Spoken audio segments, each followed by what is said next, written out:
Queria nesse momento compartilhar algo da parte de Deus para a tua vida. Igreja, os irmãos podem sentar no nome de Jesus e abra a sua Bíblia no Evangelho de Jesus, escrito por Marcos.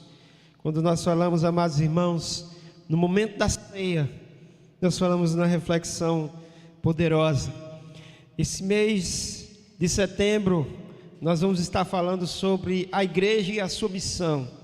Eu queria refletir com vocês nesse texto de Marcos, capítulo de número 15. Louvado seja o nome do Senhor. E o irmão está ao seu lado aí. Deus tem uma palavra para você aí, irmão. Louvado seja Deus. E diga para o irmão que está ao seu lado aí: não converse comigo agora, viu?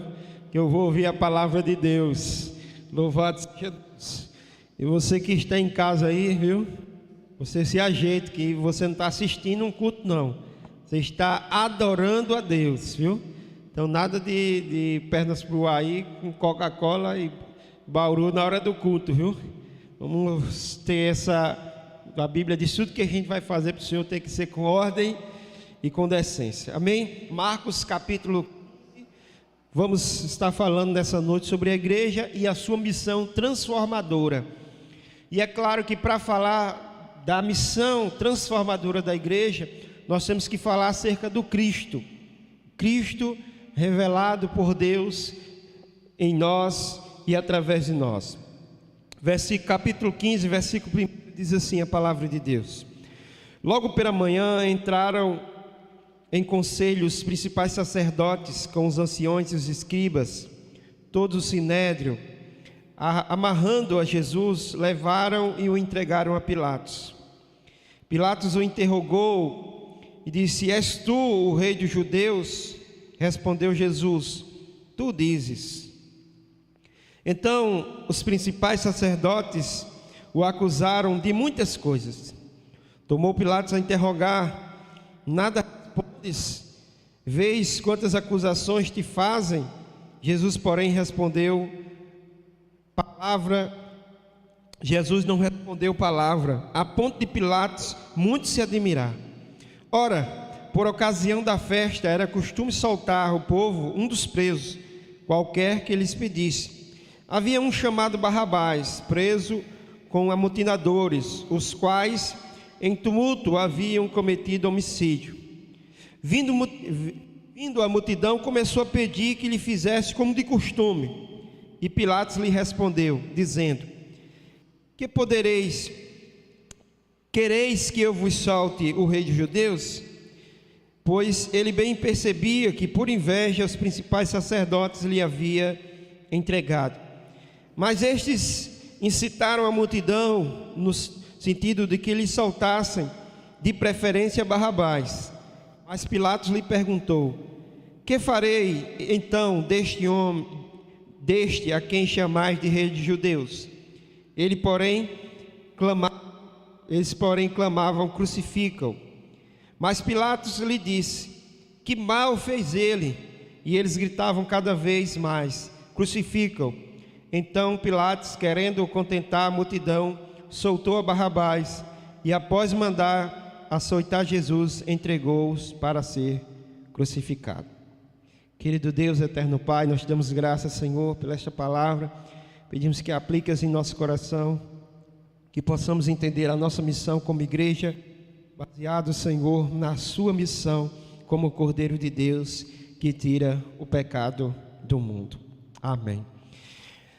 Quando falamos da missão da igreja, irmãos, falamos da missão transformadora da igreja.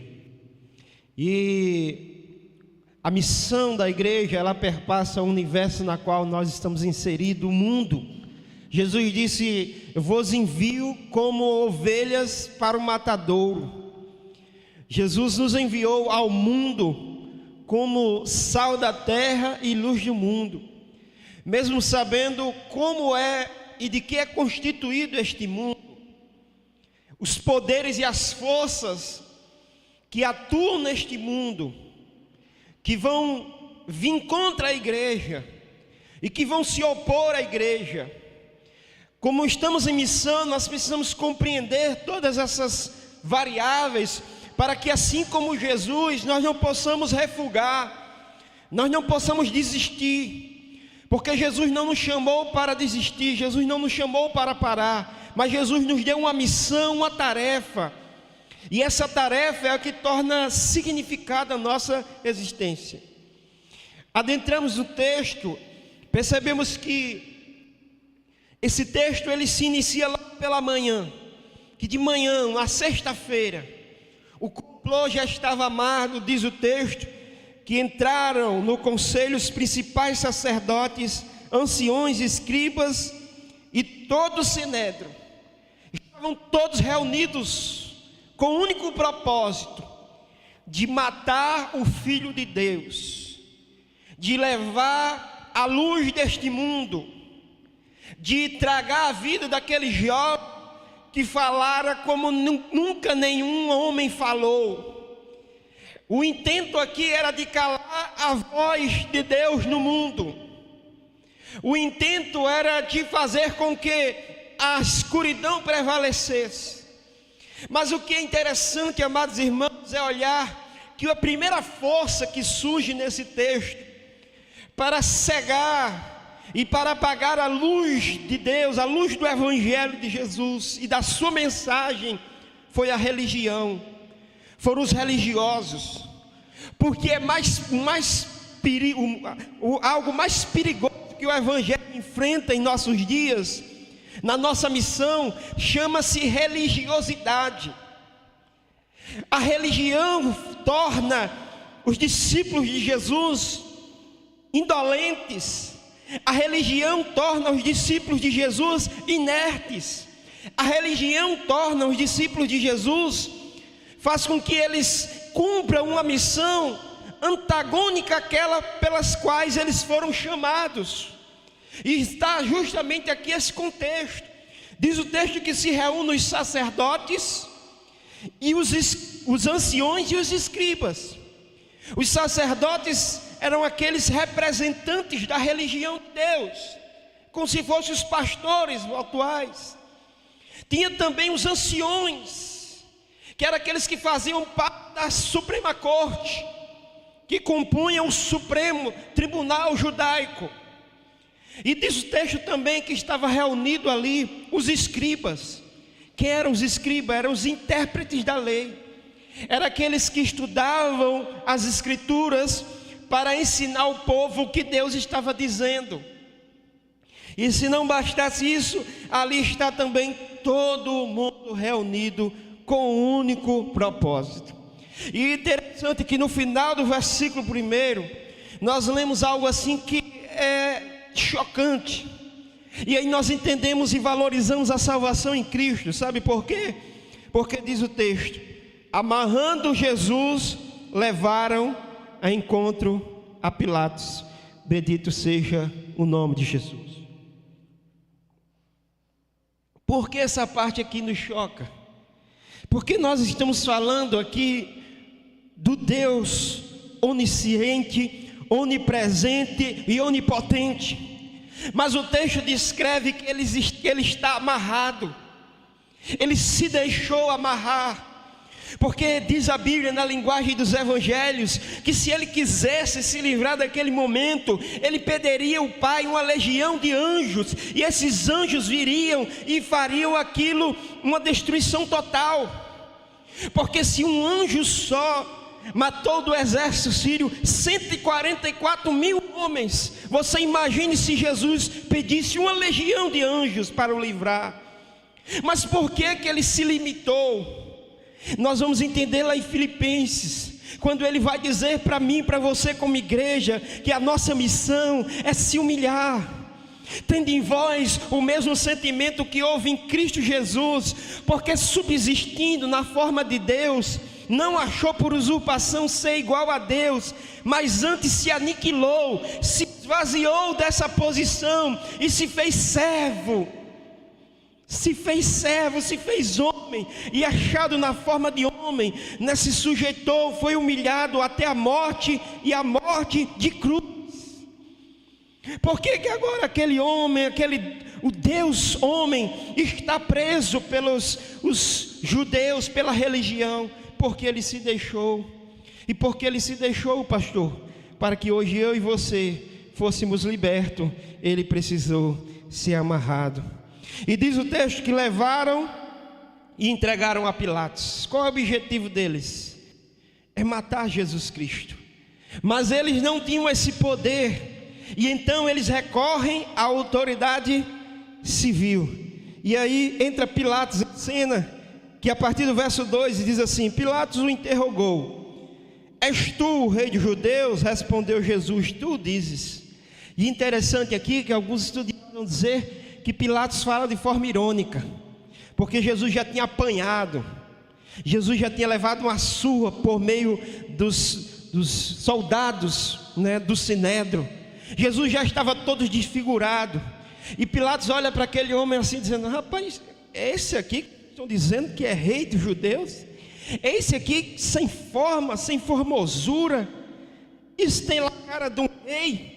Isso tem lá a cara de um rei? Está mais parecido para um bandido, e não para um rei. E é exatamente isso que nós encontramos lá no livro de Isaías, quando diz: verdadeiramente ele levou sobre si todas as nossas dores, o castigo que estás a paz não estava sobre ele. Quando olhávamos para ele, nós não víamos formosura alguma. Está aqui o mundo, amados irmãos, olhando para muitas vezes para a igreja e para a sua missão, e não conseguem ver Cristo por meio de nós.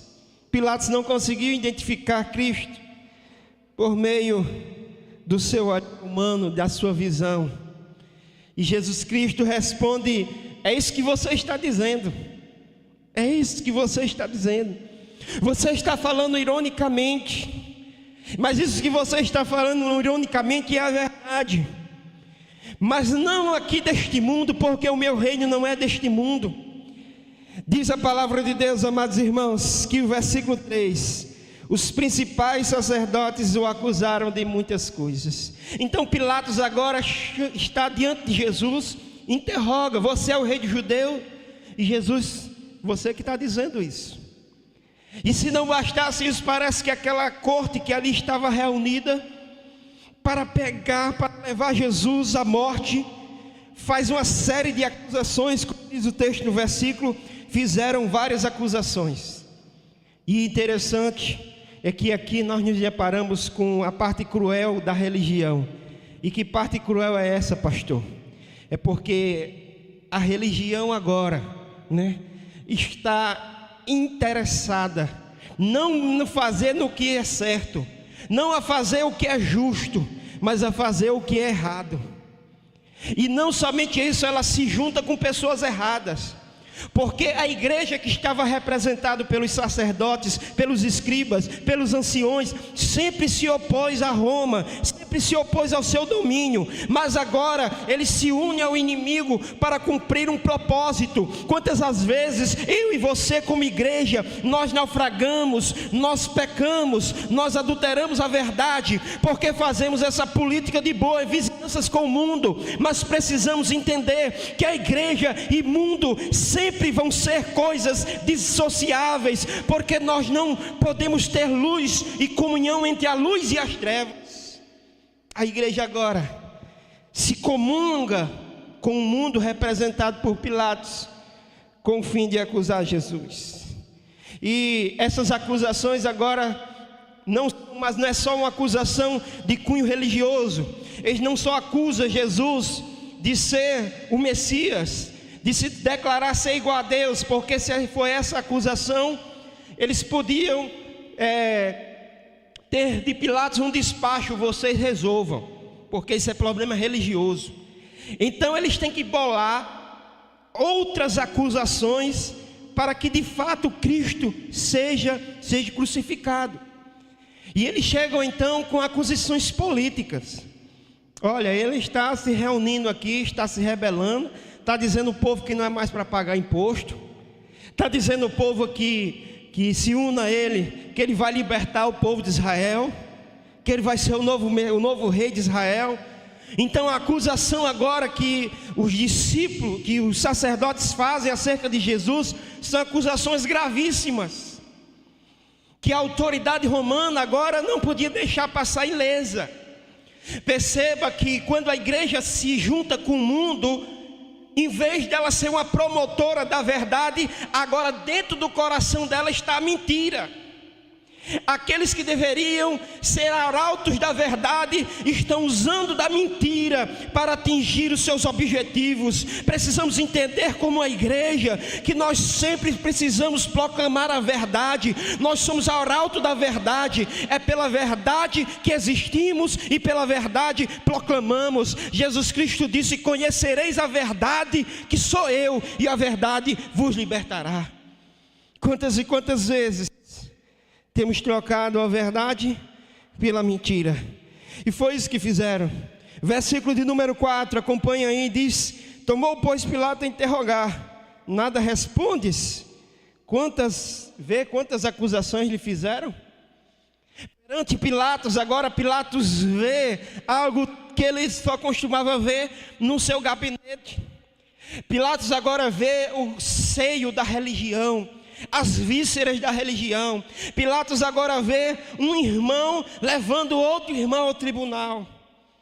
Perceba que isso que eles estão fazendo aqui não era algo de costume.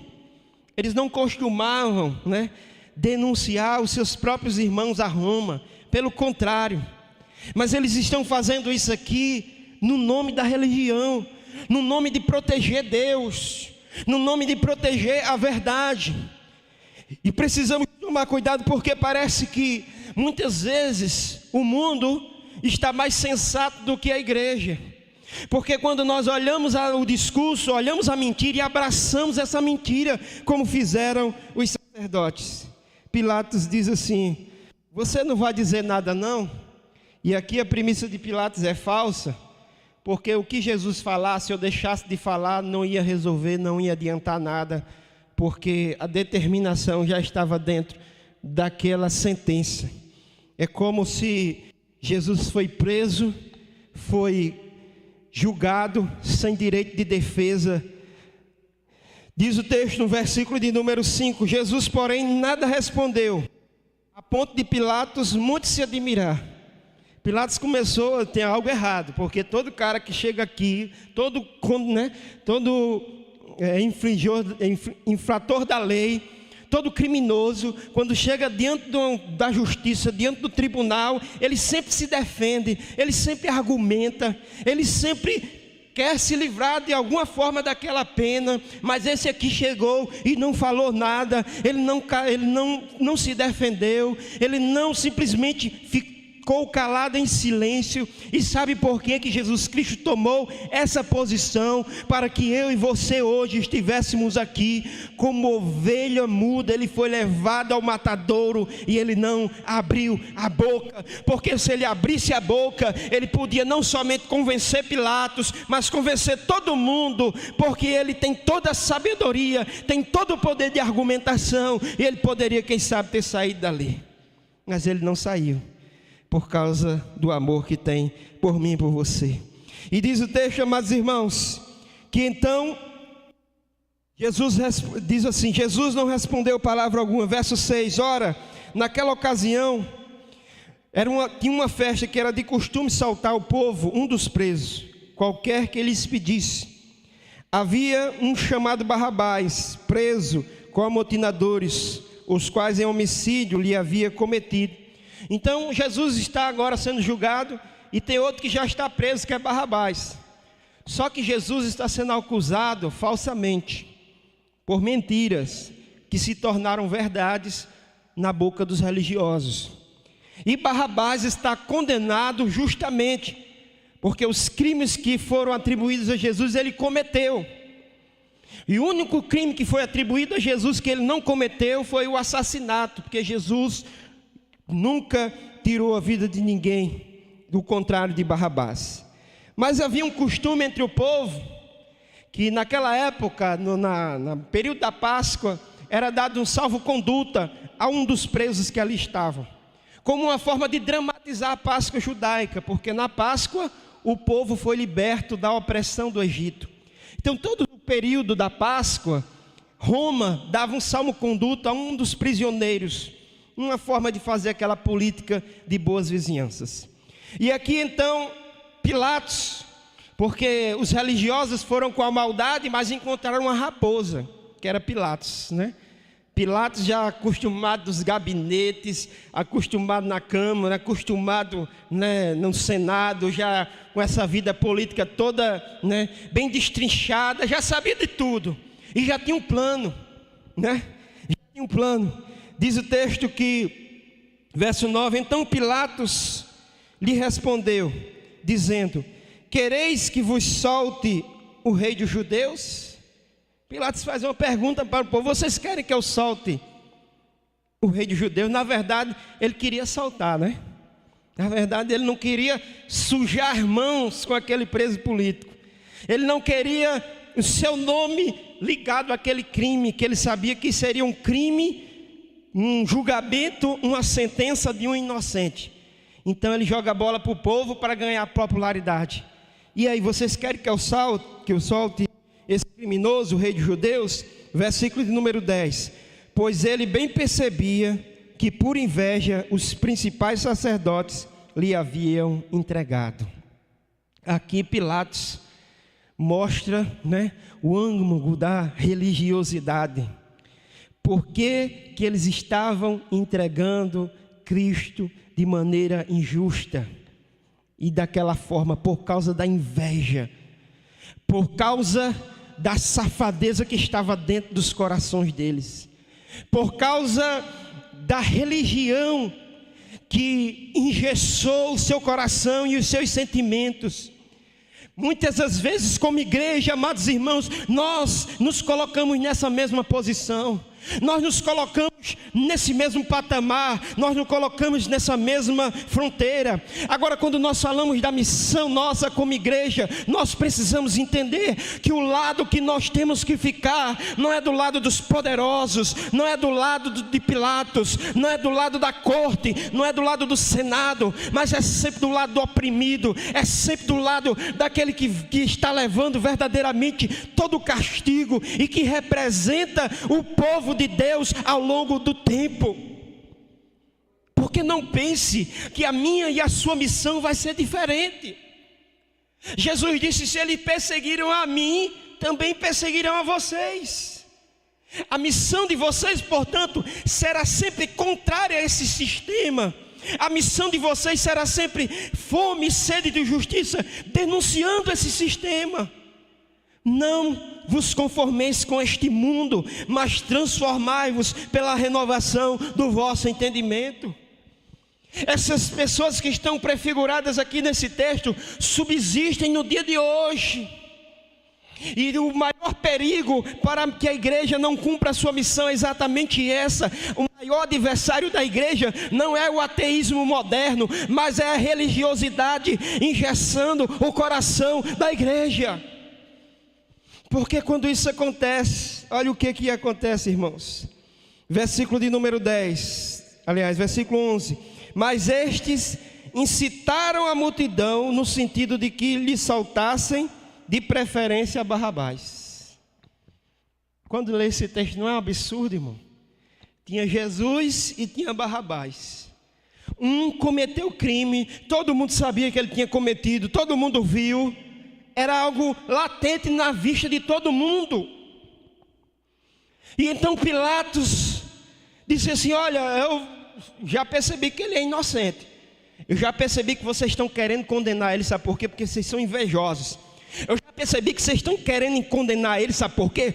Porque na igreja de vocês, no gabinete, nas assembleias de vocês trabalha do mesmo jeito que a gente trabalha aqui, e até pior. Vocês estão com inveja desse homem, porque ele estava pregando o amor, e as pessoas estavam o acompanhando. Vocês estavam invejam com ele, porque esse homem estava falando como nunca nenhum de vocês falaram. Vocês estavam inveja desse homem, porque eles falavam como quem tem autoridade, porque ele falava e vivia aquilo que ele falava. Agora vocês de fato querem ser diferentes, mas vocês são tão podres como nós que estamos aqui dentro desse lugar em Roma. Pilatos percebeu isso, e eles incitaram a multidão. Incitaram. Perceba que não foi a multidão, porque às vezes a gente lê o texto e não vê essas entrelinhas. A multidão gritou: crucifica, crucifica. depois que os principais sacerdotes e anciões os incitaram a fazer isso. Quantas e quantas vezes nós vemos, irmãos, nós que deveríamos estar do lado do discurso do amor, estamos do lado do discurso do ódio, incitando a violência, por meio das nossas rádios, nos púlpitos da nossa igreja, nos programas de televisão. Estamos incitando que o ódio descampanhe, estamos incitando para que cada vez mais a nossa sociedade seja uma sociedade injusta e perversa. Quantas e quantas vezes nós vemos de outro lado lá, alguém falar contra a violência contra a mulher, que é pecado. Alguém falar contra a violência contra as crianças, que é pecado. Alguém falar da violência, do racismo, que é pecado. Mas nós não encontramos esse discurso dentro da igreja. Muitas vezes nós agimos como os escribas e como os fariseus. Nós toleramos o pecado dentro da igreja. Ah, pastor, não mexe não. Deixa essa mãe continuar espancando esse filho aí, porque essa mãe, ela é líder do conjunto ministério fulano de tal. Ah, pastor, deixa essa mãe continuar tratando dessa forma essa criança, porque senão ela vai sair da diretoria da igreja. Ah, pastor, não permita que isso aconteça, porque se a gente fizer e falar sobre a violência e dizer que a violência contra a mulher dentro da igreja é tão alta como lá fora, os irmãos vão achar ruim, pastor. Esse discurso não pode existir, pastor. E nós agimos como esses sacerdotes, como esses escribas, como esses anciões. Disseram então à multidão: solta Barrabás. Verso número 12: mas Pilatos lhe perguntou: que farei então a esses que chamais reis dos judeus? E eles clamaram, respondeu: crucificam, crucificam. Pilatos mais uma vez perguntou: o que eu vou fazer? O que eu vou fazer? Quem sabe você está nessa mesma encruzilhada, porque você diz assim: não, pastor, eu não sou tão ruim como Pilatos. Mas que a Bíblia fala, a Bíblia diz que todos pecaram e carecem da glória do Senhor. Um dia eu e você nos deparamos com essa verdade. Cristo nos foi apresentado, como foi apresentado a Pilatos. E o que foi que você fez? Você o recebeu ou você o rejeitou? Está diante de nós a oportunidade. Pilatos não sabia o que fazer, e ele preferiu se acovardar. Por isso que o reino de Deus, irmãos, é tomado por esforço, porque para ser crente você precisa ser corajoso. Corajoso. A multidão escolheu a pessoa errada. Verso 14 diz: mas Pilatos disse: que mal fez ele? E eles gritavam: crucifica. Depois, irmãos, que a massa já está formada, não tem como mais mexer no bolo. Depois que a opinião já está formada, não tem mais como mexer no bolo. Por isso que quando fala de pastor, eu costumo sempre dizer que às vezes há aquele comentário, né? Na escola, as pessoas que não são crentes, que todo pastor é milionário. Eu digo: vamos lá na minha casa, né? Vamos lá em Rio do Fogo. Vamos lá, vamos no interior aqui do Agreste do Rio Grande do Norte, para você ver como 65% dos pastores pagam para pastorear. E agora, por causa de meia dúzia de trambiqueiro, todo mundo é colocado no mesmo pacote. Porque muitos usam realmente dos meios de tecnologia para incitar a violência, para incitar o discurso de ódio e para proclamar outro evangelho. Porque isso aqui, o que levou os escribas, anciões, o que levou esses sacerdotes a agir dessa forma, não foi o evangelho de Deus, mas foi o outro evangelho. E você e eu precisamos ter cuidado para não viver este outro evangelho, porque esse outro evangelho, ele produz morte. Então Pilatos, querendo contentar a multidão, soltou Barrabás e após açoitar Jesus, entregou para ser crucificado. Vamos ficar em pé. Pilatos percebeu que Jesus era inocente, ele não fez mal nenhum. Podia ter feito o que era certo, soltar Jesus, mas ele quis agradar a multidão.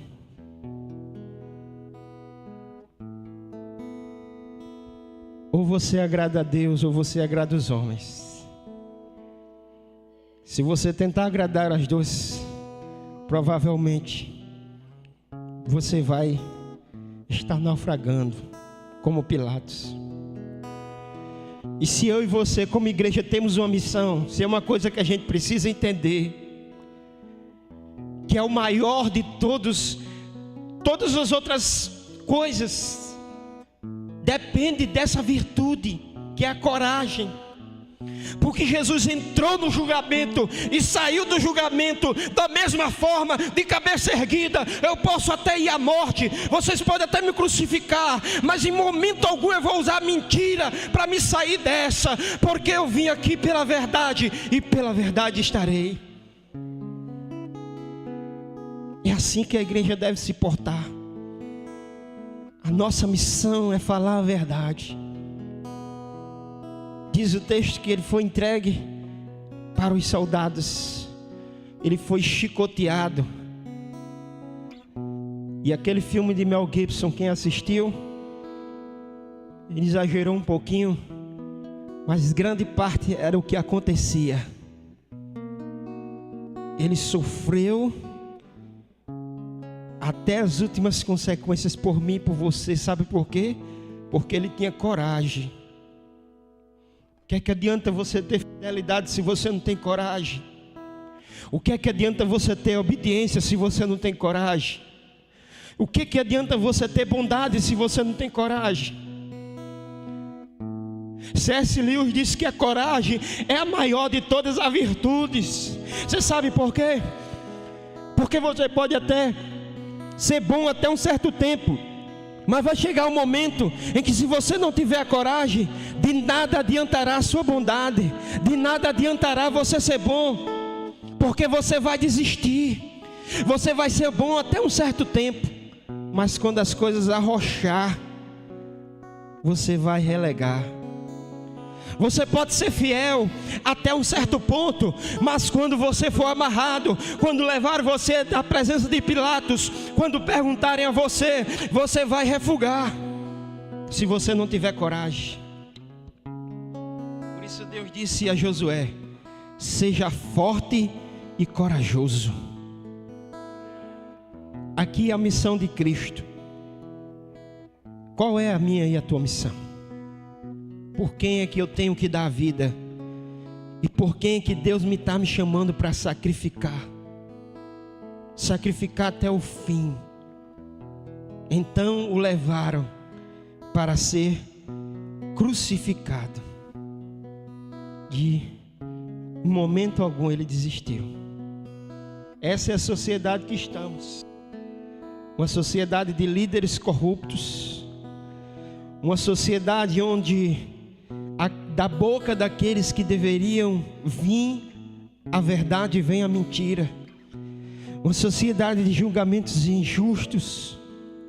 Uma sociedade que quer fazer parceria com a igreja, no sentido de a contaminá-la e a fazer com que a igreja, em vez de ficar do lado do Filho de Deus, fique do lado de Barrabás.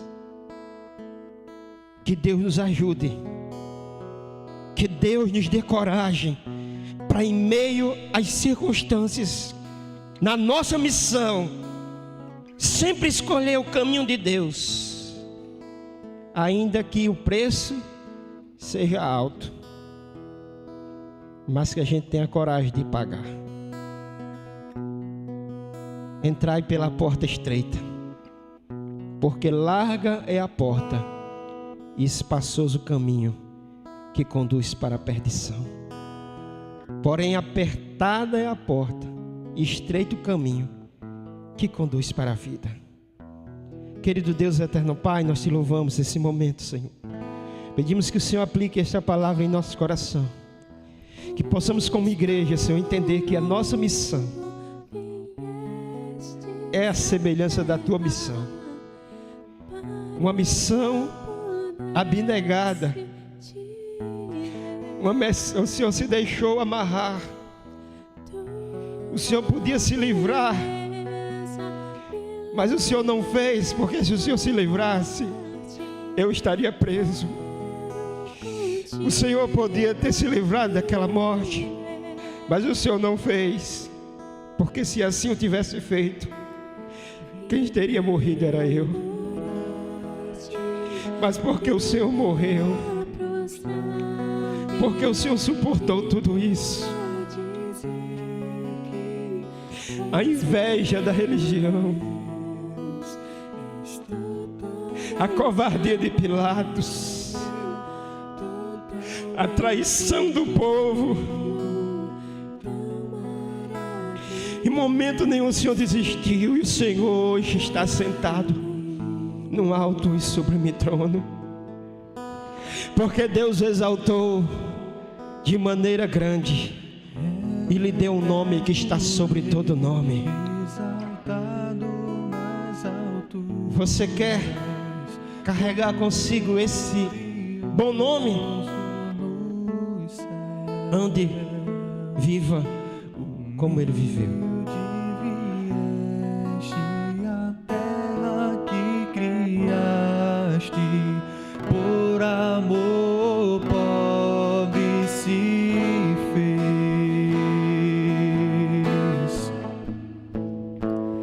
Vim para adorar-te, vim para prostrar-me, vim para dizer que és meu Deus.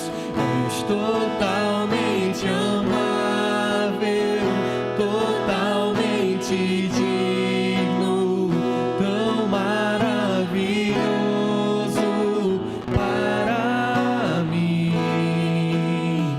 Vim para adorar-te, vim para prostrar-me, vim para dizer que és meu Deus.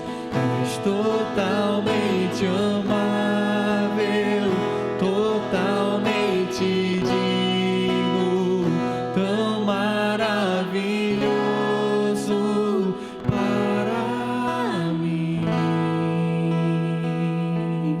Eu nunca saberei o preço dos meus pecados lá na cruz. Eu nunca saberei o preço dos meus pecados lá na cruz. Eu nunca saberei o preço dos meus pecados lá na cruz. Vim para adorar-te. E nesse momento você possa colocar sua vida diante de Deus, que Deus possa abençoar, fazer de você, assim como Jesus, um servo na qual as pessoas olhem e vejam, não vejo nele culpa alguma, irrepreensível diante de Deus e justo diante dos homens. Amém, irmãos? Vamos